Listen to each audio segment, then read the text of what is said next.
Hello, welcome back to File New. Today is Monday, April 15th, and I'm your host, Ryan Selvy.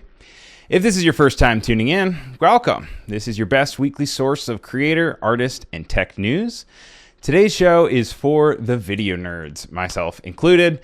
The National Association of Broadcasters is holding their annual trade show in Las Vegas this week, and we've got you covered with what's been going on so far. It's going on until the 17th, so there will be lots of more updates coming down the line as well. But in that mind, though, there is a lot that already did happen, so we'll let you know what's going on. Of that, Rode, the microphone company, has some cool new update. Rode has some new cool updates for creators. The Humane pin had its review embargo lifted, and the $700 AI pin isn't getting great reviews. We explore Redditors, 10 things you must know when start working in Premiere. Producer Allison Rodgers breaks down artists hanging art in museums without permission. And we edited down the Frame.io keynote for you. And then, of course, we are remembering artist Faith Ringold, who passed away. There's plenty more and lots to get through, so let's go ahead and hop straight on into the news.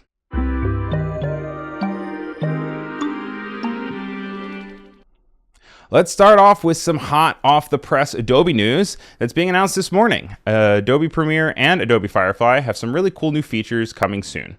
They have an official video that we have edited down, and so let's check out this Premiere video. Adobe is using the power of generative AI to deliver the most advanced and precise editing tools ever in Premiere Pro. Let's take a look at some features coming soon powered by our new Adobe Firefly video model that'll transform how editors work. One common editing challenge is finding something in a shot you need to add or replace. The Object Addition feature in Premiere Pro, combined with Adobe's Firefly video model, lets you add or change objects in footage with a text prompt. Make a selection, write a prompt, and add anything you can imagine.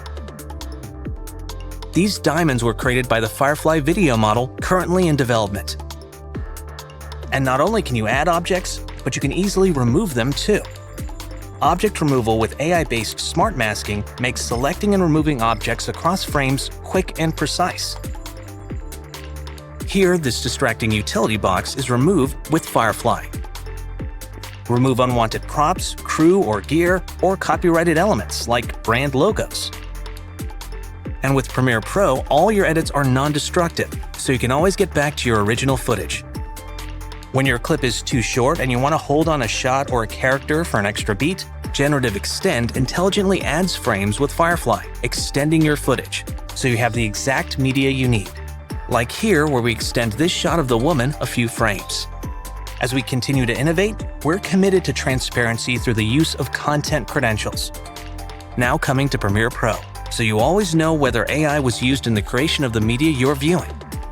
We can't wait to bring these Firefly-powered video editing workflows to Premiere Pro later this year.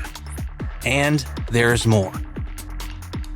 We're excited to share our explorations around giving editors the choice to use models that work best with their footage. Here are some early examples of how third-party generative AI models could look within Premiere Pro, like Pika, powering Generative Extend to make a scene flow better.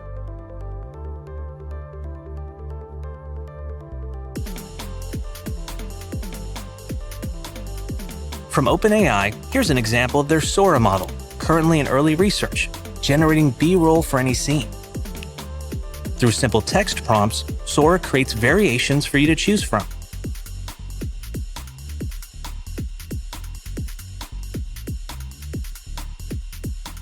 Here's the same use case now using Runway AI's video model, generating a new video clip and adding it to the timeline in a snap. And content credentials coming to Premiere Pro this year will always make transparent whether AI was used and what model was used in the creation of media. To recap, revolutionary features like Object Add, Remove, and Generative Extend, powered by the new Adobe Firefly video model, are coming to Premiere Pro. And we're excited to show early research explorations with our friends at OpenAI, Runway, and Pika, so editors have the freedom to use the best model for their project. It's Adobe Premiere Pro, supercharged by AI. Welcome in, everyone. If you're just joining us, I saw a few people join while we were watching that video. I'm really excited about those updates for Premiere. I'm personally really excited about being able to remove things from the screen that don't need to be there. Previously, there was content-aware fill, but you had to work with it a little bit. You had to mask things out and have it move. I'm really looking forward to being able to just use generative fill in order to be able to get rid of objects. I know for Photoshop that really changed my life after going from going from content-aware fill to generative fill was this huge leap. And in my video projects, I tend to have stuff that sometimes you have to get rid of, and I'm really excited about that. And then the other thing is that generative extend is really cool because there's a lot of times where you want to hold on a shot, and maybe I've done things like slowed it down or done a weird slow reversal, but in reality, it would be much nicer if it would be able to kind of just hold it generatively and see how that works. So I haven't had my own hands on it yet. Personally, I'm excited and hoping that I can soon. But what are you guys most excited about? There's a lot in there. There's also third-party applications that you could also integrate. Was there anything that really stood out to you guys? I see that Clever is in the chat saying, wow, we wish I could do motion. Maybe this is your entry point.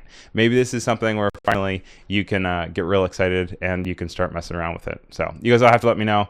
But like I said, that just came out this morning. So that's brand new news. Tell all your friends and check it out. Speaking of lots of news, though, in the video world, and today is very video heavy, the world's tiniest broadcast camera debuted at NAB, and it was announced by German manufacturer Proton Camera Innovations. It's reported on by Omri Karen Lapido at CineD, and it said it's small enough to be worn, it can fit on your thumb, and according to CineD, it says, while details are scarce, the first product images imply a ribbed body for thermal management, 2 cords, probably for power and data transfer, and 2 indication lights on the front and back. The lens should provide around 120-degree field of view. It'd be really interesting to see because up until this point, you always had to sacrifice quality if you wanted to have a smaller size, but as technology advances, we'll have to see if this one actually holds up to the claims that's saying it is the smallest broadcast-ready camera, which is a big claim if that is the case and if it's this big. As you can see, it's right next to a pair of dice or a pair of die in this picture. So people are waiting to get their hands on it, waiting to see more announcements, but that's all at NAB this week. Speaking of NAB, Rode Microphones revealed 3 new products, and this time is aimed at specifically content creators. This is from Mark Sparrow from Forbes, and the first thing is the Interviewer Pro. It's this microphone that is broadcast quality wireless handheld microphone, and it's equipped with Rode's gain assist technology. It uses AI to automatically adjust and control your audio levels so you don't have to worry about it. And it also has an onboard recording to avoid audio clipping and can record up to 40 hours of audio on device. It goes on sale in early May for $249. They also announced the phone cage, which is made from aluminum and has 33 mounting threads in 5 cold show slots.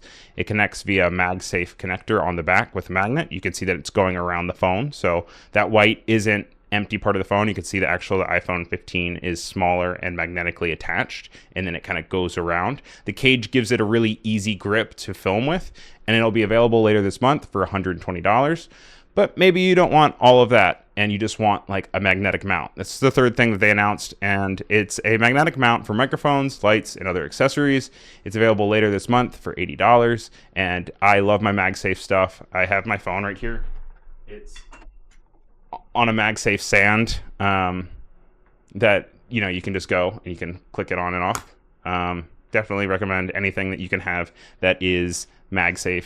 I'm really excited to see more accessories that are doing MagSafe, and I'm looking forward to seeing if maybe I can get my hands on one of these things. Do you guys think that you'll get any of this new Rode stuff? I don't know. We'll have to see. Also at NB, Verizon announced that they're partnering with the NHL and Amazon Web Services to launch cloud broadcasting over 5G. There's a demo at NAB, and it delivers an ultra-low latency experience to 5G devices. The NHL actually debuted the technology on the Carolina Hurricanes versus Washington Capitals game on March 22nd. And according to the Verizon website, This technology enabled the NHL to broadcast the game through AWS Elemental Media Connect, a high-quality transport service for live video, giving the league the scale to maximize centralized production crews in the league's offices and production headquarters. This is a big deal because as we are switching to streaming services from cable and other TV providers, there is this new need to really have fast internet and fast connections that they could stream live video and live events on. A lot of these streaming services have been experimenting with different ways to approach, but with this having 5G in mind, it's also keeping the phones in our pockets, which is a good way that we absorb media, is a good way to watch these things. And it has to be kept in mind that the connection has to be fast and low latency has to be a thing, especially for sporting events.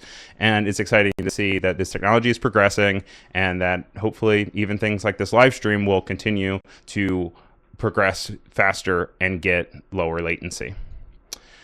Speaking of gear stuff at NAB, Atomos announced an iPhone accessory to transform your phone into a monitor. This looks a little similar to another phone monitor introduced a few weeks ago, the Axoon Simo 4K. But this one is called the Ninja Phone, and don't get confused like I initially did. It's not actual whole other phone. It's just an accessory. But they came out with a really nice video. I switched out the music, but it's still the same video. I'm going to talk over it for people who are listening and not watching. So let me know if the music is too loud. But turn your phone into a Pro HDR monitor and recorder. We have, it clips right on the back. It has record ProRes from any HDMI camera to your phone. It can clip to the top of your camera that you then plug it in. You add Pro Audio. It goes with your HDMI port. So it does HDMI and USB-C cables that go straight from the camera to this device, which then goes into your phone. It has HDR, OLED. It's 1600 nits. You can flip it around and see what you're filming of yourself. It's just everything that you have of a real monitor that from Atomos, but it actually just connects to your phone. It can stream professionally to 5G. It has ProRes, 10-bit ProRes and H.265 recording. And then it all goes directly to your camera roll because then you can have it on your phone, but it also has on-device recording and memory as well as a backup. And it's just interesting to see this continual progression of having these super high quality camera equipment and then having to merge it also with your phone for maybe online recording or streaming or what have you.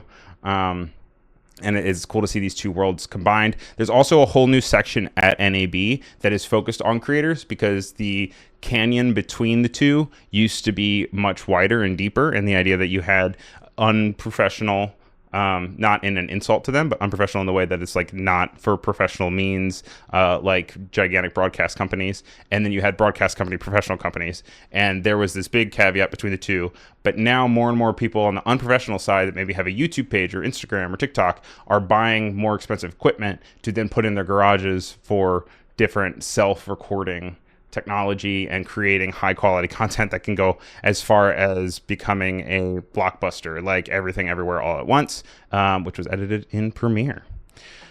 But there's always a bunch of new technologies going on. One of the ones that is hot and talking about all about NAB and outside of NAB and even the new Premiere features is AI.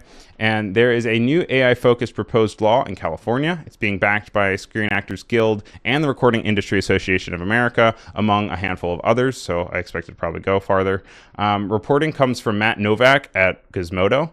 The bill, titled the Generative AI Copyright Disclosure Act, was proposed by California Democrat Representative Adam Schiff, and the legislation would require AI companies to submit paperwork to the U.S. Copyright Office before releasing new generative AI systems.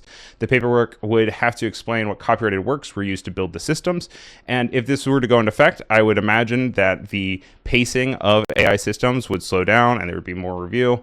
It still needs to go through the entire governmental process. It is not law by any means yet, and I'm sure there will be back and forth and modifications to it, but I will let you guys know if I hear more about it as it progresses.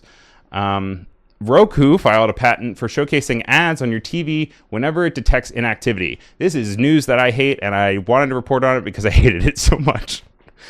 This includes anything via HDMI sources. So if you have your Nintendo Switch plugged into your Roku TV and you pause the game, it can notice that you are at a static screen and it can take a advertisement and put it on top of it. This reporting comes from Frank Landymore at The Byte. He calls it HDMY. Patent application was filed in August and published in November. And Roku wants to directly monitor the video signal being sent from your devices into a Roku TV. Boo! And the TV uses HDMI CEC, a system that allows HDMI devices to be controlled by one remote, and it could even detect when you hit a pause button. It could identify the content you're consuming and pick out metadata that may correspond to a champagne bottle and mountain scenery, and then relevant ads may include the famous actor, a type of champagne, vacation opportunities that include the mountain scenery recognized. Yikes. In an interview last week, director James Cameron said AI can fill in the details and enable higher creativity. This reporting comes from Ian Dean at Creative Block. James Cameron said that he believed filmmakers are in a technological race to not only match, but beat expectations of audiences. He said, quote, "New technology just volumetrically fills the expectation level. And it's almost like an arms race between you and the audience's level of expectations." He also said, only people that take risks are the ones that really achieve something. Wow, James. And he mentioned making movies relies on creators to think in fractals, and he believes fractals are details that can be filled in and aided with AI to enhance a movie. Speaking of different movie making, you might be using Frame.io to review footage with clients or maybe in the editing process. And so last week we talked a little bit about the new Frame.io updates, which was Frame.io version 4, but that was before they actually posted a keynote a day later. So I went ahead and I edited down the keynote, which was like 17 or 18 minutes, and I put it down to 5 minutes. And I'm going to show it to you guys. You can watch the full thing on their website or on YouTube, but this was my best of trying to keep all the interesting, exciting new features and get straight to the point. Through many years of hard work, we have completely redesigned and rebuilt Frame.io across web, iPhone, and iPad. It all starts here, in the redesigned Workspaces homepage. Your project takes center stage with these stunning new project cards. Adding new team members to a workspace has been simplified too. Here's a look at our beautiful new project page, an entirely new way to interact with your assets. The column on the left of the screen is now exclusively dedicated to the project you're currently in. We've incorporated a folder navigation tree right into the project. You can even drag and drop assets between folders in this new nav. Next, these buttons activate our brand new panel-based layout system, and you can choose your own configuration of panels to suit whatever workflow you're in. You can expand all panels to handle all content organization, media review, and commenting in a single screen. We've overhauled file transfer with a new global upload sheet. You can now monitor batch uploads across your account from one central place. Our viewer has evolved to become more versatile and beautiful, now supporting a broader array of creative media, Adobe formats, Word docs, spreadsheets, and presentations, in addition, of course, to your standard videos, images, and audio. Commenting in Frame.io has never been more precise. With our new anchor-based commenting system, you can now drop a comment directly on an asset at any moment in time, so there's never any ambiguity about the feedback you're giving. The commenting overhaul also includes comment attachments, expressive emoji reactions, and for filtering, sorting, and exporting. The most transformative update to V4 is our all-new metadata framework. The most requested feature we've ever received was for custom statuses. But why stop at custom statuses? With the new Frame.io metadata, you have the power to create your own custom fields to track any type of meaningful data directly alongside your asset. What does this flexibility look like in the real-world scenario? It's important to know the status of all the work that's coming together, but our out-of-the-box status doesn't really map to the way you think about your team's post-production. You can now take the same status field you already know and love and add your own custom labels, making sure it matches with the exact terminology that your team uses to track work. You might need to track when each asset is due for delivery, who's responsible for delivering it. That information can now live directly on the asset itself, and you can apply this to any workflow that you can dream up.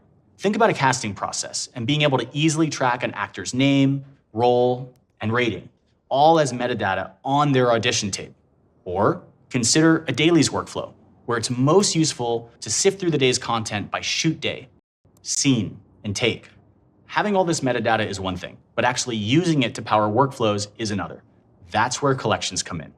Collections are a flexible view of your assets that allow you to dynamically filter, group, and sort your media using metadata. If you add a piece of metadata to an asset and it now meets the criteria of the configured collection, it shows up immediately. And of course, you can share these collections. As new clips come in and are tagged, both collections will be updated automatically. The director will see the select takes, and the producers will see everything. Simply select the items you want to share and get taken directly to our new Share Builder, where every element about your share is customizable. You have expanded branding options to give your share links a personal touch.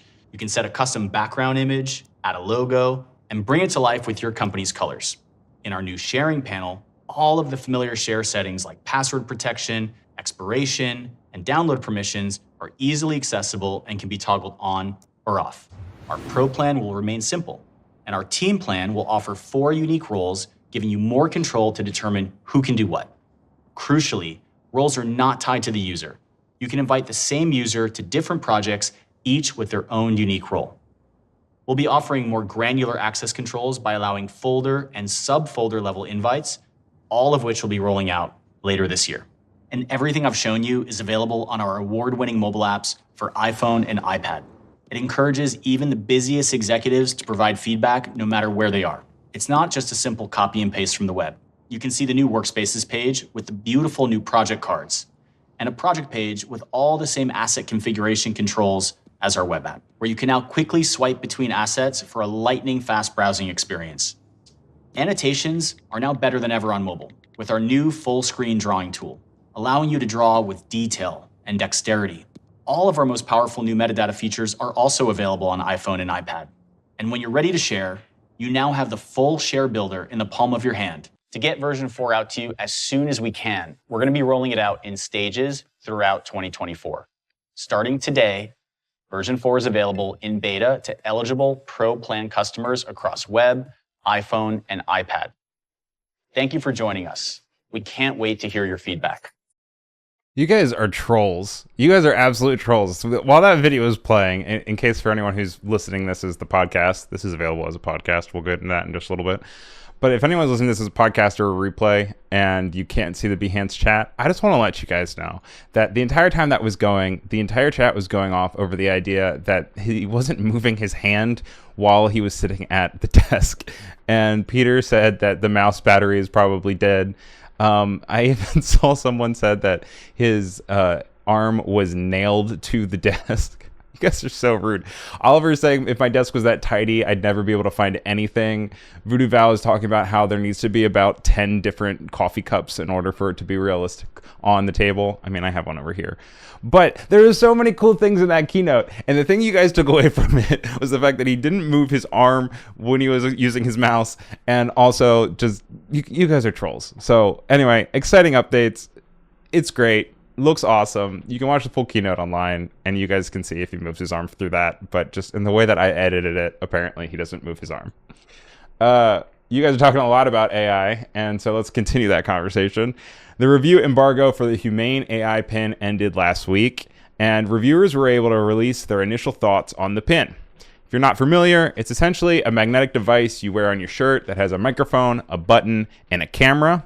It's not always on, so you have to activate it, which is nice because it has privacy in mind. It also has like these privacy light indicators. That way people can understand when you are recording something or when you're capturing something, which I think is a big part of what people don't like about wearables, is the idea that like when you have the glasses on and there's cameras or anything that's going on where recording is happening in a public space, we've grown more comfortable with it as a society, but there still is this real uncomfortableness of like, don't film me, don't put me on anything.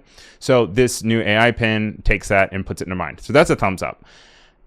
As that is said, though, when you tap it, you can access the microphone for voice commands. You can use the camera to take pictures, videos, or ask queries about what's in front of you. So some examples are like, what bridge is this? And like looking at it, and it will look at it and then go through a bunch of different models that it has, including like OpenAI and Wolfram Alpha. And it will hypothetically tell you what bridge you're looking at. Or later this year, they're saying that you can hold up a snack and say, like, does this snack have gluten in it? And it should be able to tell you. It doesn't have a screen, so it's supposed to kind of distance you from your screen, but instead it has this laser projector that you have that projects onto your hand that you can then control it, that is within the device. And needless to say, it hasn't been very reliable, and the reviews are not hot. David Pierce from The Verge voiced his frustrations with the device, but he did say that it was interesting to see the idea of AI technology and AI gadgets actually becoming something that he could see us using in the future. he said that it sold him on that idea, but right now it's not ready where it's at. Like, time after time when he tries to do things, it's just not working. And for $700, it really needs to work. He did mention, though, that we pull out our phones so much for simple tasks. And while you have to pull it out, you unlock your phone, you go to an app, you search that thing for the app, you get it, and then that is like 5 steps. Whereas with this happens, you can just tap it and you can have it search for you. The thing is, it's not reliable enough for that situation. Marquez Brown Lee from Waveform also reported it was the worst product I've ever reviewed ... for now. And he reamed the device for not being as strong as your iPhone or your other device. To that point of taking your phone out and doing things, he still said it was faster because the processing took so long that he could ask it and then pull out his phone, take a picture of it, use Google Lens, identify it, and see what it was before it responded. That said, he said when he was driving and he was wearing it, it was really cool because he was able to just tap it and give himself a reminder that then was annotated and turned into a note that he could then later be reminded about. So there are things that all of these reviewers are agreeing that this is a cool step forward, but it's just not ready where it's at. Apurva in the Behance says, I'm wondering if it can identify cats. Hypothetically, yes. That is supposed to be something that it could help for. Maybe like a breed or something. Allison Rodgers in the chat, hi. Musari in YouTube is saying an expensive gimmick. It'll be interesting to see. I think it's a gimmick now, but personally, I think that within 10 years, like we'll all be wearing these things like Star Trek. Maybe not this brand, maybe not in this exact form, but I think that this is a sign of the future. And that's actually what Marquez Brown Lee said. He said it is a victim of its future ambition, and it's just not ready yet. And then in one more sad kind of piece of news for the week, Faith Ringold, the Harlem-born American painter, has died at the age of 93. Although I will say 2 thumbs up to making it to your 90s, like lived a great life. Faith was known for her vibrant and detailed quilts and paintings. She was at the forefront of activism for Black female artists in particular, and she paved the way for countless of other artists in her 7 decades of experience. She combined the art of quilting, painting, and storytelling all into one medium, and reporting from Andrew Ruseth at Art News says her most famous artwork was the 1988 piece Par Beach, which is over my shoulder, which tells the story of an 8-year-old girl, Cassie Louise Lightfoot, who flies from her roof of her Manhattan apartment building into the night sky. It was so successful, it later became a children's book in 1991, but Faith will always be remembered for her unflinching perspective and voice of race relations and politics in America, her focus on inclusion and proper representation in the art world and the country, and as she grew older, it became more and more inclusive of not only just Black female artists, but inclusivity across the entire board for anyone who wants to be involved in the art world. She made a great impact, and she will surely be missed. And that is the news headlines that we have for today so far. We have plenty of more content, so please don't leave. But I do want to just take a moment real quick to remind you guys that File New is a podcast. You can find it anywhere you listen to podcasts, whether it's Spotify or Apple or YouTube. Just search for the File New Show, and you should be able to find it. But let's be a little bit more resourceful for you guys and hop into resources.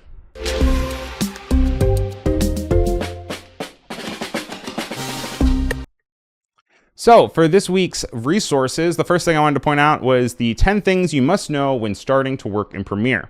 This was on the Premiere subreddit, which is the Premiere subreddit. User OK Internet 2019 prompted users to respond with the 10 things they should know about Premiere as they hop into video editing. It's a trove of tips and tricks, and the top answer comes from Dippity-Doo2.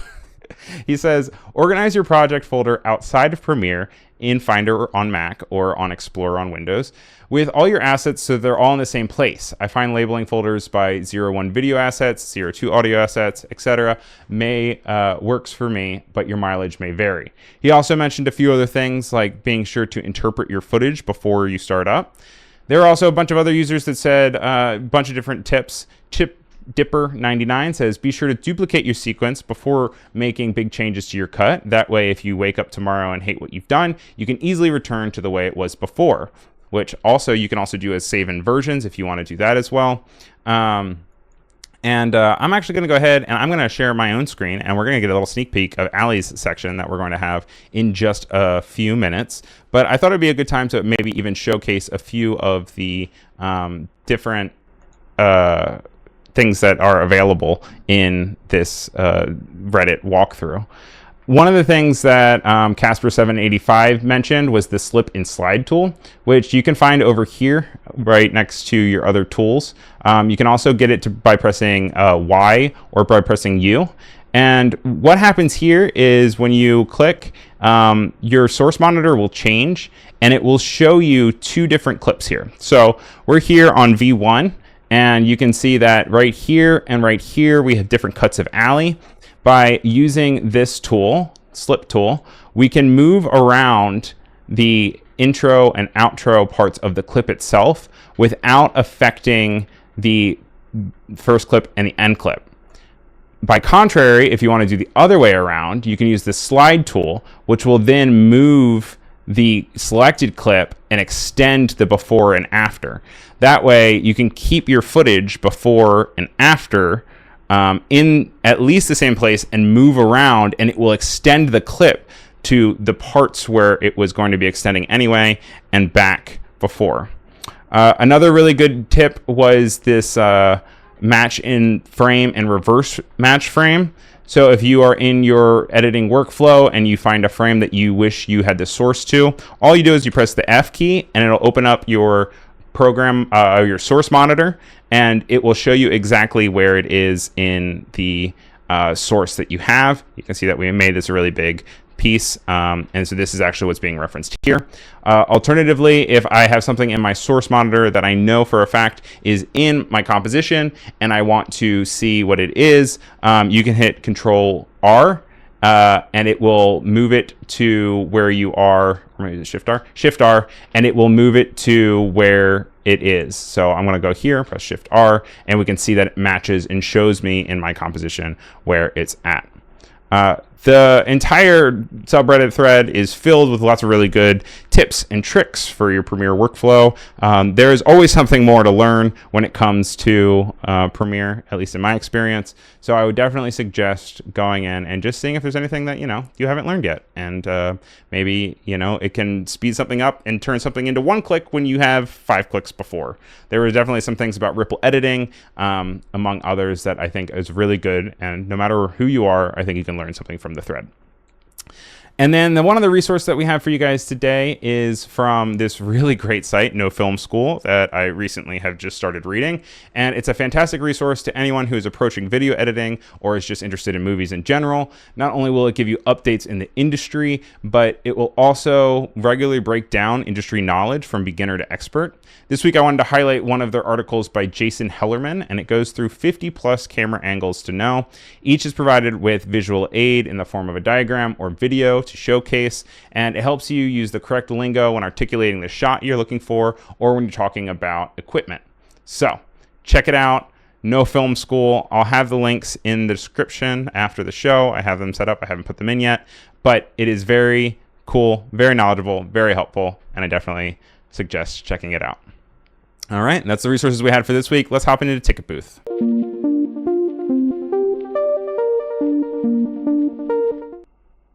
All right, Art News has a really great write-up about the Venice Biennale, and we are days away from the start of it. It begins on April 20th, and it is the International Cultural Exhibition in Venice, Italy. It's been going on since 1895, so older than most of you.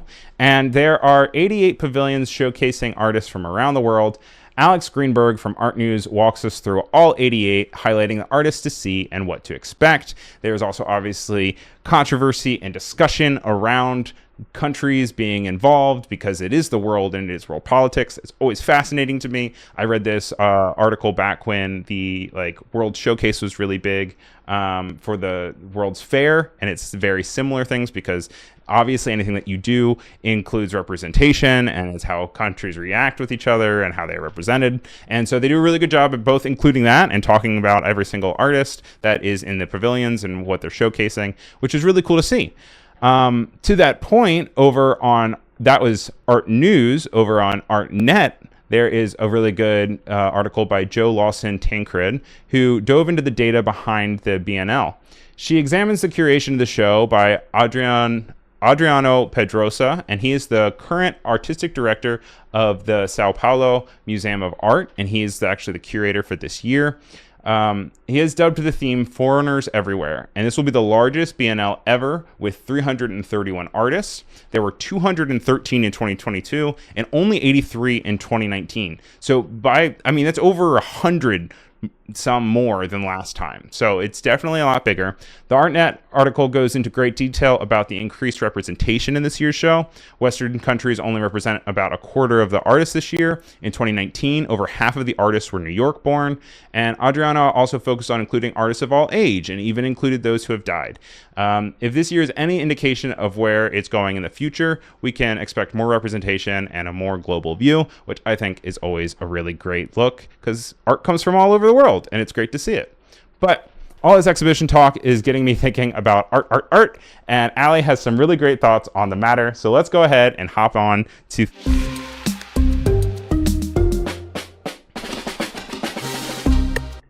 All right, and Allie, let's take it away. Hey, Ryan. And hey, everybody. So, this is just my day job. At night, I draw, I paint, I work on my art. And so I'm hijacking the show today to display my real passion. I call this piece Original Sin. Take it in. I was inspired to put my art out here on the show, hijacking this virtual gallery wall because of a brave museum worker artist in Germany who had the audacity to sneak his art onto the walls of the museum where he worked. The man, a 51-year-old and my personal hero, worked as a technician at Munich's Pinothek de Modern, one of the largest modern and contemporary art museums in Europe. Also, sorry for butchering that. Clearly, I need to get back into Duolingo. While the story just came out this past week, this incident actually occurred in February. It was then that he hung his painting in the modern art collection before the museum opened while he was helping to install an exhibition. The museum claims their supervisors noticed the misfit painting quickly, but left it in place until the end of the day. I guess they didn't want to explain to museum goers why they were taking it down. The Pinakothek der Moderne holds work by Pablo Picasso, Andy Warhol, Salvador Dali, and apparently self-confident kings enjoying a particularly artistic midlife crisis. Sadly, not only was the painting removed, but the artist was fired and banned from the museum. According to Süddeutsche Zeitung, the man believed it would be his artistic breakthrough. It sounds like a Pixar movie. A spokesman for the museum told Philip Alterman at The Guardian the employee considers himself as an artist and most likely saw his role in the museum's installation team as a day job to support his true calling. For days, the museum was refusing to even show a picture of the offending painting. They were worried that it would encourage copycats. They didn't want to give this guy any attention. But guess what? It is out now. Let's take a look. Honestly, I like it. If I walked through the Brooklyn Museum, which is the closest museum to me, and I saw this on the wall, I would stop and take it in, or I would at least pass by and believe that it was art. This man, in my eyes, is being unfairly punished for chasing his dreams. I can't open Instagram without some positivity influencer telling me to go for it. Shoot, and if you miss, you'll land among the stars. Dream big and dare to fail. Believe you can, and you're halfway there. You miss 100% of the shots you don't take. Everything you've ever wanted is on the other side of fear. Life begins at the end of your comfort zone. Do one thing every day that scares you. Well, guess what? He did, and this museum is punishing him for it. I just think, as a global society, we should all agree that if you sneak your art onto the gallery walls successfully, it gets to stay. Once it's on the wall, it's there until it falls. Come up with something smarter in the chat. Who among us hasn't put up a small piece of art in their local museum? You'll never find it, MoMA. Joe Lawson-Tancred and Margaret Kerrigan at ArtNet put together a great article about the history of art sneaks. Apparently, just last year, Denai Amanalidis, an art student in Bonn, Germany, snuck her painting into an exhibition at the Bundeskunsthalle using double-sided tape to secure it. Her work made it all the way to the end of the show when curators who were dismantling it wondered why they had an extra painting.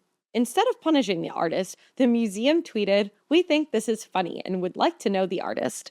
So get in touch. There will be no trouble." Word of honor. And she was able to sell the painting later on.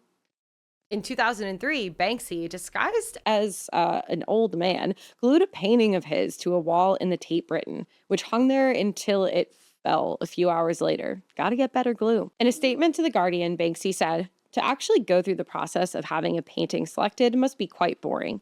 It's a lot more fun to go and put your own one up. It's all about cutting out the middleman, or the curator, in the case of the Tate." According to ArtNet, one of the most stubborn reverse art heisters is Eliezer Sonnenschein, a self-taught artist who is eager to be acknowledged. In his 20s, he broke into the Tel Aviv Museum of Art and left his work. When the museum removed it, he simply left another one. This went on and on until he left a piece that the museum curator, L. Ginton, loved, a sculpture of poop on top of pasta and cigarette boxes. To each their own. One of the reasons why Sonnenschein took this radical action, he was frustrated by how much being an artist wasn't about art, but was about where you've been to school and like who you know. You go to a gallery or curator and it's a job interview. First question probably is, where did you learn? Not what did you do, he said at the time. These acts of guerrilla artists are really fun because they basically make themselves the curator and the artist all in one. They anoint their own work as worthy instead of waiting for someone else to do it. Kind of the ultimate act of, self-love. But apparently, if I'm doodling in a friend's house, it's ruining the walls. Really not cool, Allie, and actually a super inappropriate drawing.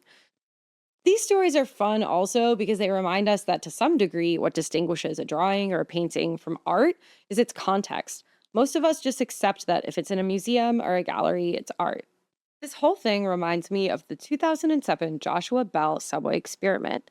If you don't know who Joshua Bell is because you're like a totally uncultured plebeian, he is a world-class violinist, one of those freaks who could sling it on a four-string, if you know what I mean.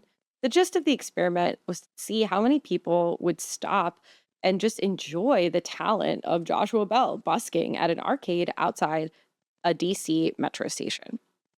Bell played for 43 minutes, and out of 1,097 people who passed, 27 people gave him money, totaling $52.17, and 7 people stopped. Not really the numbers that you would think would stop for a world-class musician. The Joshua Bell violin experiment is another example of how context impacts our perception of art. Those of us who live in cities, we take buskers for granted. We don't expect to be walking by someone who usually plays at Lincoln Center. And we don't necessarily take their music as seriously because we assume they're artists just trying to make a buck, or maybe they're just starting out.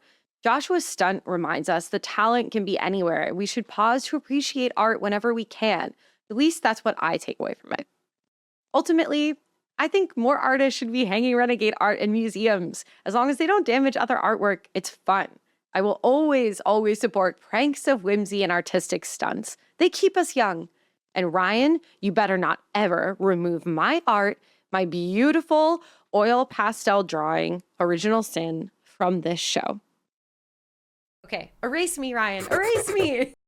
Now, I will say I do have Allie's drawing in the scanner right over here. It's for sale. If anyone wants to buy it, starting price is $5,000, and that's a steal. That's a deal. It was focused on it was featured on Adobe Live. So get in contact if you want to. And then we have, thank you very much, Allie. I appreciate it as always.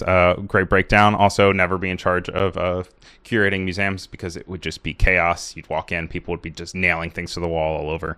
Oliver's in the chat saying that when you're an adult and you try to draw on the wall, it's suddenly vandalism. Once again, if Allie wants to come over and clean my walls, she's more than welcome. Also, welcome into the chat, Mustafa and Musardi. Thank you for being over here and YouTube. I am juggling both chat switches on Behance and on YouTube. So if you hear me talk to someone in chat and you don't see it, it's because it's on the other site. But it's great to have you guys both here. We only have a few more minutes left, but I do want to spend some time on one other thought. And Daniel Paris's newsletter, Stat Significant, is a free weekly newsletter featuring data-centric essays about culture, economics, sports, statistics, and more. In his words, each week he attempts to answer big, thorny questions about data, big, thorny questions using data analytics. In last week's newsletter, Daniel tries to answer the question, when do we stop finding new music? And I was inspired by this, and I was also depressed.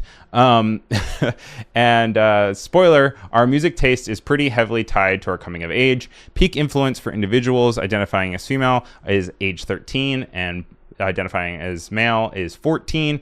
Daniel also mentions that 33 is the tipping point for sonic stagnation, which I am rapidly getting closer to. From 30 onward, we listen to more music outside the mainstream and sample fewer artists during streaming sessions. The average lifespan of an American at the time of broadcasting is 76.33 years, and that's over 43 years of sonic stagnation. I'm wondering, though, how much this just relates to music and what also relates to art and entertainment. It is something that I think is very true, and I see happen with a lot of people, and I don't want it to happen to me because I like to listen to new music and I like to constantly hear new sounds and new approaches. But it's crazy to see how much there is suddenly a drop off when you're in your 30s. Obviously, life changes in your 30s, but I think there's so much more life to live after that, and I hope that everyone is still expanding their horizons. We can't play music on the show, otherwise I would show you guys new songs every single week. But it's just, what do you guys think? Do you listen to new music? Do you feel like you are musically stagnant? Sound off in the chat and let us know. Then let's go ahead and hype on hinda hyperlinks.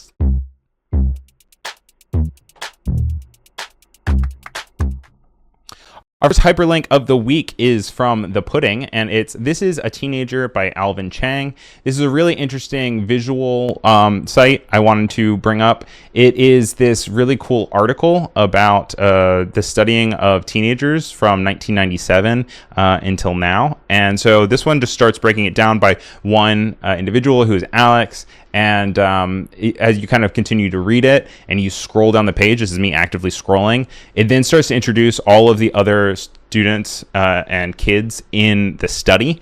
And then as you scroll, these little characters run around and visualize different data points that they have based off of this study. So you can see parenting style up here. Let me hide the hyperlink little logo here. It says parenting style. It has parents involved, one parent uninvolved, two parents uninvolved, or no data. And it shows you the different types. Then they all run around again, and it shows more. And just, it has really cool way of making this otherwise kind of just chart information super interesting. It then starts splitting them up even more so. And you can watch it as a video if you don't want to scroll. But as you scroll, you can see it like moves across the bottom and has average ages happening, and adds different statistics. I think it's just a really intriguing and exciting way to build a website, because you could easily just switch the color of these. But the fact that they run around and they all have different profiles, I think is really exciting, and also gives you a better idea of the fact that they're all humans. And it says, woohoo, high school's over, and they all like party into a little thing, and then they kind of split up again, and it's a really cool way of visualizing data. You know, we're always experimenting new ways to play with the internet, and I think this one was really strong. This is pudding.cool/2024/03/teenagers, and you can check it out. Next in our hyperlinks, we have a cool map creator, and this is called Pam Pam. And it helps you make and share maps online, and you can do it for a multitude of different reasons, but like, let's check out the one they have for New York City. It has really fun sound effects, really fun icons. You can click through and it has links and different things that information, address, and details you can have. You can make your own, you can copy the ones that they have.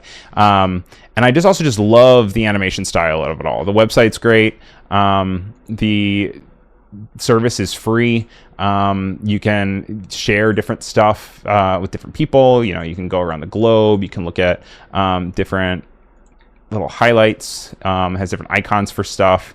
And it just, yeah, it's that type of interactivity that you don't really see a lot with maps. You can make a Google Maps, but it's just not the same. And this is free, and it's pampam.city. Then we have this really funny guy, vol.wtf, and since this is a family stream, we're going to say it is for What the Fox, and this is a cool, different website with lots of different games and mini games that he has. He has one that's like, can you paint a dodgy Da Vinci? We might have even featured this on one of the streams before, but it's all from the same guy, and it gives you 60 seconds to go and paint as best as you can, you know, without reference. You can click it and see it real quick, but you can't paint while you do. And then it will tell you how much of a similarity you have to the actual Mona Lisa. And you only have time to do it, it'll do it. But it has a bunch of different web games that you have for a lot of things that you might have even seen. Like there's Queen's Gambit here. This is a kind of like a Wii parody, but it's with dog poop, which is funny. And that is just vol.wtf. It's a good way to waste time and experience games on the web. Then our very last one we have is Randall, and this isn't a resource or anything for you guys. I just think it's funny. It's just a website that says, feeling left out by everyone sharing their Wordle progress? Join in the quickest way by using Randall, and it's your randomly generated game, and you just click share your Randall or generate a new one. It will give you a weird new kind of connection of some sort of random game, and then people will be like, what's Randall? And you're like, oh, well, this is my answers for the week. I got it. Randall 180 for 4 out of 6. Missardi is also in that chat, going back to the maps and asking if I've ever checked out Google Earth Studio. You can make videos of places like a drone shot. Yeah, I've seen something of that on Instagram before, but I've never played with it myself. And maybe we should check that out next week on next week's File New, and we can maybe make a cool video. We only have a few minutes left, so we're gonna hop into rebrand.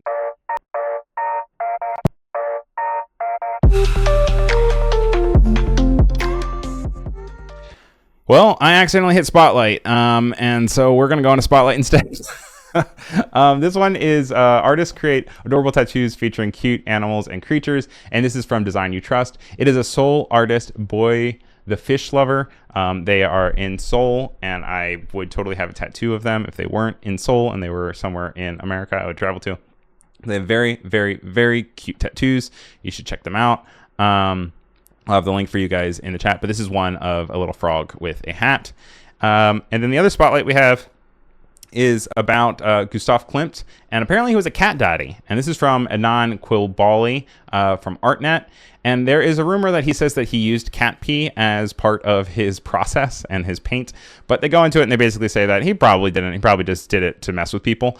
But basically, whenever they went to his studio, it was surrounded with cats. And basically, he was an artist that was from rags to riches. And so he never really fit in with wealthy style, even though the wealthy, ultra wealthy of his time were buying his work. And they were trying to include him, but he just never really could make the connection between the two.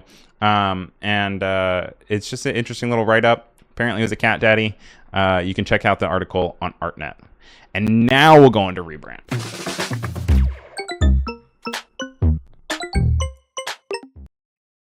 So you've heard of the color of the year, but have you heard of the loneliest color of the year?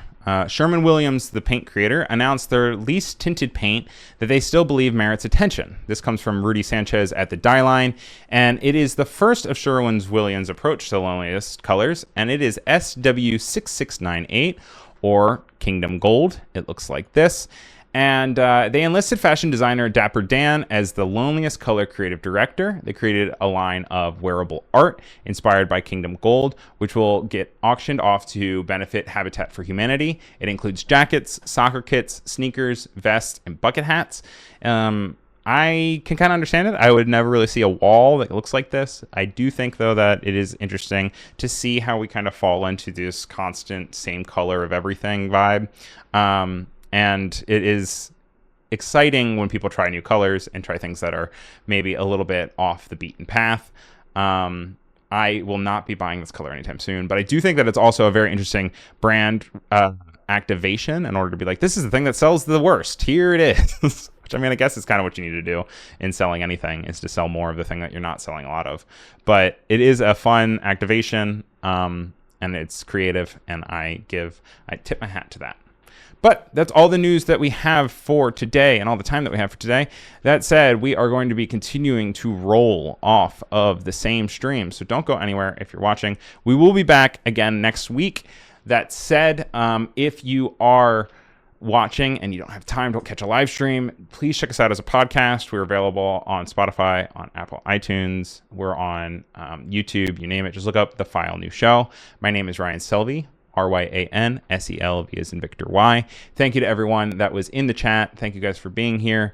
Thank you to Africa, Umacorn, Oliver, Barbara, Clever, Jeff, Kane, Katarina, Catherine, Keys, Lane, Patrick, Peter, Robert, Sean, Umacorn, and Voodoo Val. Also, thank you to everyone over on YouTube as well, like Musarati and Mustafa. Thank you, Allison Rodgers, of course, for showing up and being here for our thing. And then, of course, Voodoo Val, awesome moderation. Love having you here.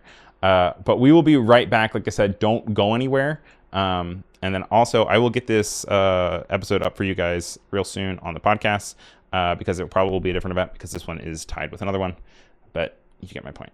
Anyway, thanks for watching. Thanks for being here. I'll see y'all next week.